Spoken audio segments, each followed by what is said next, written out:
রমজান মানেই আত্মসংযম, ইবাদত এবং সংহতির এক পবিত্র সময়। তবে কিছু দেশ আছে যেখানে রমজানের বিশেষ ঐতিহ্য যুগ যুগ ধরে চলে আসছে। তুরস্ক ঠিক তেমনই একটি দেশ যেখানে কামানের গোলার শব্দে ইফতার শুরু করার প্রথা এখনো জীবন্ত।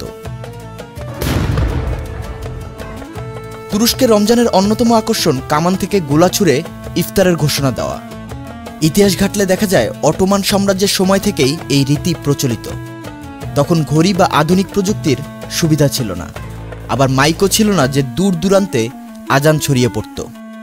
তাই পুরো শহর বা গ্রামের মানুষকে ইফতারের সময় জানাতে কামান থেকে গোলা ছোড়া হতো। এখনও ইস্তানবুল সহ তুরস্কের বিভিন্ন স্থানে এটি প্রচলিত আছে।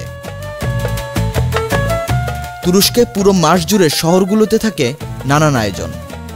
ইস্তানবুলের সুলতান আহমেদ মসজিদ, হাজিয়া সোফিয়া এবং অন্যান্য ঐতিহাসিক মসজিদগুলোতে জমায়েত হয় হাজার হাজার মানুষ।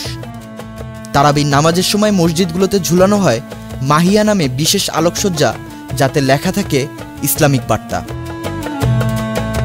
তুরস্কের ইফতার মানেই সুস্বাদু খাবারের বিশাল সমারোহ। সাধারণত খেজুর ও জলপাই খেয়ে ইফতার শুরু হয়।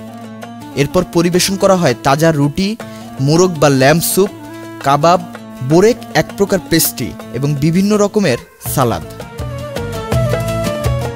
মিষ্টির মধ্যে থাকে বিশেষ জনপ্রিয় বাকলাবা ও গুলাচ, এক প্রকার দুধ সেমাইয়ের মিষ্টান্ন। ইস্তানবুলের ঐতিহাসিক সুলতান আহমেদ স্কোয়ারে বিশাল ইফতার আয়োজন হয়, যেখানে হাজারো মানুষ একত্রে বসে ইফতার করেন। ইফতারের পর তুরস্কের শহরগুলোতে শুরু হয় এক অন্যরকম প্রাণচাঞ্চল্য। বাজার ও ক্যাফেগুলো জমজমাট হয়ে ওঠে, মানুষজন পরিবার ও বন্ধুদের নিয়ে আড্ডায় মেতে ওঠে।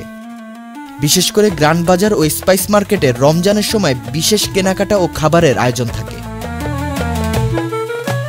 তুরস্কের রমজান এক অনন্য উৎসব, যেখানে ইতিহাস, ঐতিহ্য ও আধ্যাত্মিকভাবে এক অপূর্ব সংমিশ্রণ দেখা যায়। কামানের শব্দে ইফতারের ঘোষণা থেকে শুরু করে জমজমাট রাতের আয়োজন, সব মিলিয়ে এটি এক ঐতিহাসিক ও প্রাণবন্ত অভিজ্ঞতা।